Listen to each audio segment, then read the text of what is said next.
സുഹൃത്തുക്കളെ, നമ്മളിന്ന് കൂവ വിളവെടുത്ത കേട്ടോ. നമ്മളെ വീട്ടിൽ പറമ്പിൽ നമ്മൾ കുറച്ച് കൂവ നട്ടിരുന്നു. കാട്ടുകൂവയാണ്. അത് വിളവെടുത്തതാണ്. അപ്പോൾ അതിൻ്റെ പ്രോസസ്സിങ്ങാണ് നടക്കുന്നത്. അപ്പോൾ നമ്മളിന്ന് വിളവെടുത്തത് അവിടുന്ന് കൊടുന്നിട്ട് ചാക്കിലാണ് കൊടുത്തിട്ടുള്ളത്. അപ്പോൾ അത്യാവശ്യം നമുക്ക് കിട്ടിയിട്ടുണ്ട്. വേണ്ടില്ല ഇപ്പോൾ കൂവയാണ്.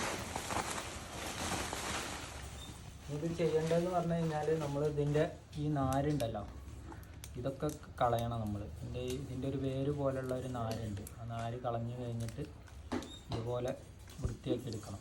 ഇതുപോലെ വൃത്തിയാക്കി എടുത്തിട്ടാണ് നമ്മൾ പിന്നെ ബാക്കി നല്ല രീതിയിൽ അത് കഴുകി കഴിഞ്ഞിട്ട് നമ്മൾ മില്ലിൽ കൊണ്ടുപോയിട്ട് പൊടിക്കുക ചെയ്യും. അതിൻ്റെ ശേഷമാണ് നമ്മൾ ഇതിൻ്റെ പൊടി റെഡിയാക്കട്ടെ. ഇതിൻ്റെ പൊടി റെഡിയാക്കാൻ ഒരുപാട് പരിപാടികളുണ്ട്. ഇത് 7 പ്രാവശ്യം വെള്ളത്തിലിട്ട് അത് ക്ലിയർ ചെയ്ത് അതിൻ്റെ ആ പൊടി ഊറി വരുമ്പോഴാണ് നമ്മൾ ചെയ്യുക.